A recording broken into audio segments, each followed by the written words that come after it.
Alors, pour autant, je rebondis sur ce que vous disiez, monsieur le député, il y a quand même 3% d'augmentation, donc on a mis une mesure, et je voudrais qu'on en parle quand même un petit peu, parce qu'on n'a pas parlé jusqu'à présent. Donc suppression depuis 2020 du numerus clausus. Voilà. Donc effectivement, on commence à voir une augmentation de 3% des médecins, mais est-ce que c'est finalement la solution ? Comment vous sentez, vous, cette suppression à terme de ce numerus clausus ? Parce que petit à petit, le système va se réguler, il va y avoir de plus en plus de médecins qui vont s'installer. Pascal, j'en ai il faut 2,3 médecins pour remplacer un médecin qui part à la retraite. Donc déjà, une partie de l'équation, elle est déjà avec des conditions particulières. En fait. Ça veut dire que par rapport au départ à la retraite, 2,3 médecins pour les remplacer. Et puis, quelque part aussi, le vieillissement de la population et les pathologies chroniques, ça aussi impose une évolution du travail, en fait. Et quelque part, il est logique, que les médecins, alors à la différence de ce qu'on fasse, prennent plus de temps pour ces situations-là qui sont de plus en plus complexes. Et peut-être que quelque part aussi, la problématique autour de la production de soins, elle va être aussi à appréhender. On va avoir des choses différentes, ça aussi, au niveau de la production de soins. De là, l'importance de la structuration, et j'espère qu'on en parlera après. Je voudrais quand même revenir sur les problématiques de régulation, puisqu'on est là pour en parler. Donc ça tombe bien. On a un problème avec la régulation, c'est quand même aussi, je reviens encore avec mon accès au deuxième recours. Oui, je comprends Agnès. Quand accès au deuxième recours pour les spécialistes, spécialistes d'organes, dont une grande partie font des dépassements d'honoraires. Et donc du coup, ça aussi, ça limite la problématique de l'accès aux soins, surtout dans des zones où on n'a pas le choix, en fait. Donc on a un petit problème d'accès aux soins, et quelque part aussi, est-ce que c'est la régulation des installations, ou est-ce qu'il ne faudrait pas faire un petit peu de ménage là-dedans, quoi, en fait. Donc ça aussi, si on est politique et responsable et qu'on s'attaque à la régulation, regardons ce qui se passe, quoi, en fait. Il y a un rapport excellent du HCAM qui a été produit la semaine dernière sur ce sujet-là. Autre sujet, régulation aussi sur l'accès aux soins, mais il y a aussi plein d'hôpitaux et plein d'hôpitaux dans un territoire que je connais bien, la Mayenne, qui ont un petit peu de mal à assumer leur mission de service public, y compris pour l'accès aux soins et l'accès au deuxième recours, avec un hôpital public qui parfois refuse de prendre de nouveaux patients. Alors comment on fait dans ces cas-là? Pourtant, il me semble que c'est l'hôpital public, donc une partie de la régulation et de l'orientation des professionnels, si ça marchait très bien, on n'en serait peut-être pas là aussi à l'accès aux consultations spécialisées. Et là, on a le même écueil sur la consultation spécialisée publique. Donc régulation aussi à ce niveau-là, vous proposez quoi, M. Garand? Et docteur, moi je suis heureux de vous entendre plaider pour davantage de régulation. Finalement, c'est ça que vous proposez, parce qu'on a le choix. Hein. Soit on laisse le système libéral, mais très libéral, déréglementé et régulé, où chacun fait ce qu'il veut pour les tarifs des consultations, chacun fait ce qu'il veut pour les lieux d'installation, chacun fait exactement ce qu'il veut pour les types d'établissements. Mais je ne suis pas sûr qu'on réponde du coup aux besoins de santé. Parce que vous avez complètement raison de dire, docteur, que le problème de l'accès aux soins, c'est bien sûr géographique, mais c'est aussi financier. Parce que si vous allez, et vous le dites souvent, dans le sud de la France, une ville qui s'appelle Nice par exemple, facialement, vous avez des médecins, généralistes et spécialistes, autres spécialistes, qui sont présents sur le territoire. Simplement, beaucoup sont en dépassement d'honoraires et parfois même hors ONDAM. Donc, on a un vrai sujet là qui se pose, parce que ça limite considérablement, évidemment, l'accès aux soins pour toute une catégorie de population. Alors, bien sûr, ce que je fais là, c'est ce qu'on appelle de la veille documentaire, c'est-à-dire qu'en tant que professionnel du social, mais voyez-vous, on est allé par étapes. Parce que dire, moi, c'est je veux une bien aller, et je exigence, vais pas une évidemment obligation, sur la mais question plutôt de une l'accès exigence du travail financier. social Soutenez-nous, que de veiller à ce soutenez-nous. que, Pour ça, on a besoin de vous entendre aussi là-dessus, pour sur dire qu'il les faut connaissances sans et doute davantage de l'expertise, régulation. Et être, j'espère bien aussi que vous nous soutiendrez pour que à la jour régulation tant que possible, géographique ce qui est soit aussi le domaine de meilleure la protection sociale dans est notre tellement pays. vaste Et puis enfin, que et là c'est je pas rejoins possible parce que c'est un autre type de régulation, d'être à parce jour qu'on sur, forme beaucoup dans de tous les médecins domaines. généralistes, tant mieux, et puis on a Il y a 6 davantage grands domaines d'installations. de Mais la comme vous le protection disiez très justement, sociale, si on regarde dont là notamment la encore santé. dans l'État, Aujourd'hui, la il y a des thématique de installations cet qui se après-midi font porte sur la santé, sur la mais il y médecine a d'autres esthétique, domaines, dont notamment parce que c'est le rémunérateur. logement, la Je vais mettre le retraite un ancien également, ministre de la Santé tous les changer de éléments portant spécialité sur la pour vous précarité annoncer qu'il allait sociale faire de la aussi. médecine esthétique. Donc Oui, enfin il nous l'a quand même annoncé, et puis il a finalement prévoyance renoncé. aussi. Donc Bon, on a tout un ça va ensemble pas. C'est pas possible ça. Et là aussi, il faudra encadrer. Là aussi, il faudra réguler. dispositifs qui Et relèvent de la pourtant, je vais protection, pas tout en commun avec lui, mais avec Yannick Noder, sociale. on avait au moins ça en commun. Donc Un voilà. ancien ministre de la Santé qui voulait lui aussi Donc là, qu'il y ait une régulation de l'accès à il cette médecine n'y a rien esthétique. Parce que, d'obligatoire.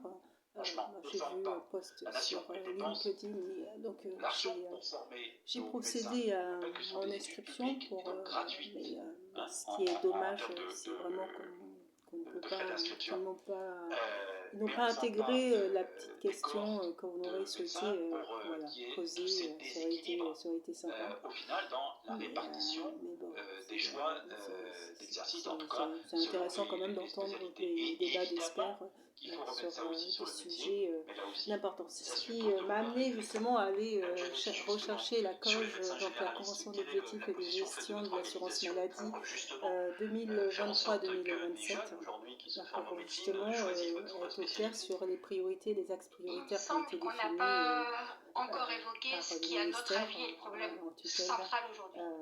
Quel Donc, système de voilà. soins veut-on pour demain? C'est ça la question centrale. Et tout en découle. La financiarisation a détruit la radiologie. Et est en train de la détruire. Les radiologues ne sont plus dans leur cabinet et vous avez effectivement des... Voilà. Voilà. Elle a détruit les laboratoires d'analyse médicale. Pareil, il n'y a plus de prise de sang l'après-midi, enfin le service est réduit, bras de fer avec l'assurance maladie pour les tarifs. Elle attaque maintenant, le premier recours, elle nous attaque.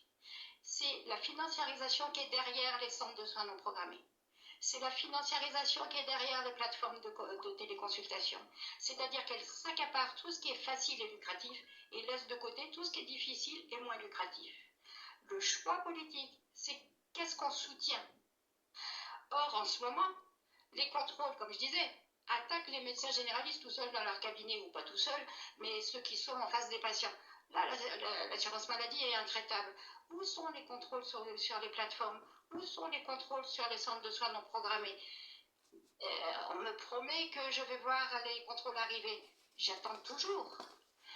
Donc, on dit on va les encadrer. Dans le PLFSS, là, vous avez un projet de loi un article qui prévoit, en décrivant toutes les dérives de ces centres de soins non programmés, mais qui leur crée un label. On a fait ça aussi avec les plateformes de téléconsultation. On va les encadrer. Et puis dedans, on les autorise à prendre des frais annexes, total. Ils ont introduit les coupes-fils, c'est-à-dire si vous donnez 10 € de plus par consultation, vous passez avant les autres. Quelque chose de totalement inégal. C'est-à-dire qu'on encadre, mais quel est le résultat? Comment on dit qu'on encadre? On ne contrôle pas, et ceux qu'on contrôle, c'est les médecins traitants qui sont dans leur cabinet. Donc, quelle est la volonté politique? Moi, je m'interroge. On dérégule à tour de bras depuis quelques années. Au lieu d'organiser les professionnels entre eux, on les désorganise. Donc, qu'est-ce qu'on veut? La question posée, c'est ça. Quel système de soins on veut? Est-ce qu'on veut un système à l'américaine? Et c'est ça la financiarisation. Ou est-ce qu'on veut garder notre assurance maladie solidaire? Et là, aujourd'hui, je ne suis pas sûre qu'on veuille garder notre assurance maladie solidaire. Le PLFSS qui est passé hier, je suis extrêmement inquiète sur son résultat. Quelles sont selon vous donc les alternatives à tout ça? Eh bien, il y avait des choses qui peuvent aujourd'hui conduire en tout cas à une meilleure régulation dans les installations, enfin même plus, puisque si je vous entends, l'obligation ne fonctionne pas super bien, la régulation ne fonctionne pas super bien, donc on est vraiment dans une perspective extrêmement pessimiste. Mais il y a quand même si je vous écoute, c'est quand même pas extraordinaire, les perspectives financiarisation, les régulations. L'obligation fonctionne fonctionne pas. Il n'y a pas d'obligation aujourd'hui, hein. Non. Enfin alors, on ne peut pas dire qu'il ne fonctionne pas. Et dans ce que nous proposons, en tout cas moi, je ne propose pas une obligation de s'installer ici ou là. Il faut faire très attention à ce qu'on dit. La régulation d'installation telle que nous la proposons dans notre groupe transpartisan, c'est l'idée de dire à nos médecins, n'allez pas vous installer dans les zones où il y a déjà suffisamment de médecins. Ça ne veut pas dire qu'on contraint les gens à aller s'installer ici ou là. On n'est pas en train de nommer ou d'affecter un médecin ici ou là. Donc, il faut bien faire attention à ce qu'on dit.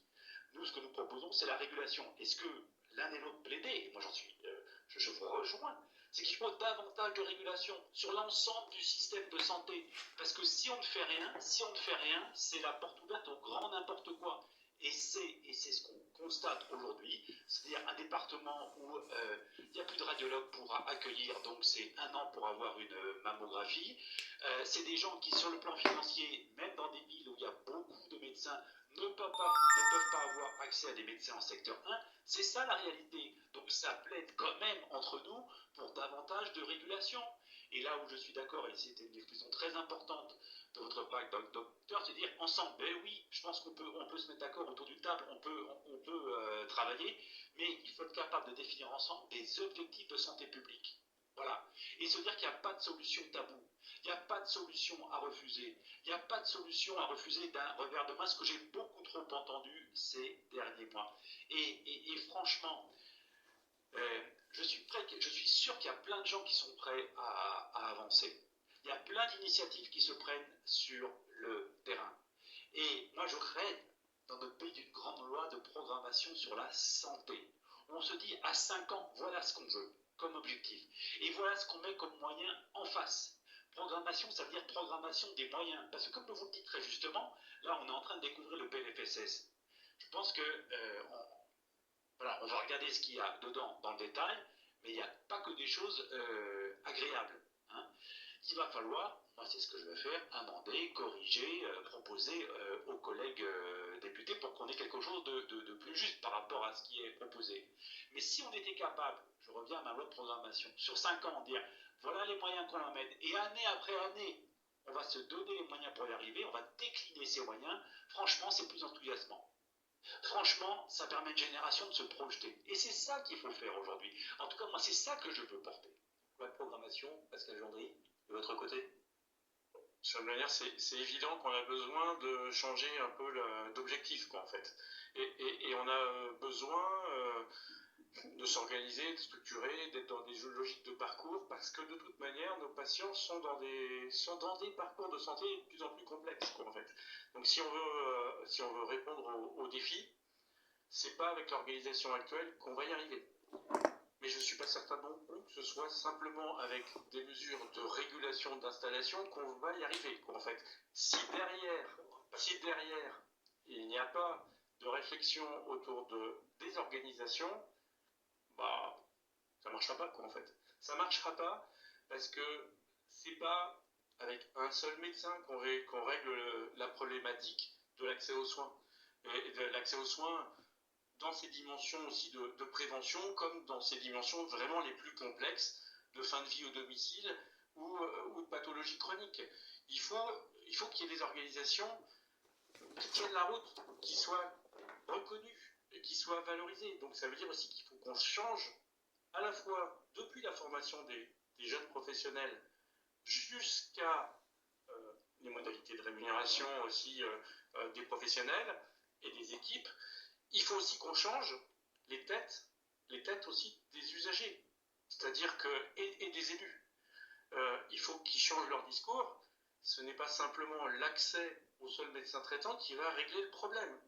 Et tout focaliser sur le tout médecin traitant est une erreur parce qu'on perd du temps. Il faut qu'on change notre système. Il faut qu'on ait accès à des équipes qui soient cohérentes et qui ont pour mission de répondre aux besoins de santé publique. Mais il faut qu'ils soient missionnés pour ça, qu'elles soient reconnues, qu'elles soient valorisées pour ça. Donc ça veut dire qu'on ne peut pas se contenter de rustines. Il faut vraiment bah oui, enfin, le contexte politique, il est quand même pas simple pour faire passer une loi santé. Enfin, je suis d'accord. Vous pouvez être déploré, mais c'est pas moi qui vous ai dit de solution. Voilà. Donc on fait avec ce qu'on a aujourd'hui. hein. Et donc on travaille avec une assemblée qui est morcelée. Mais ce qu'il faut au-delà du très court terme, là, et c'est le PLFSS, il faut qu'on ouvre des perspectives. Et je pense qu'on est quand même là pour ça, non?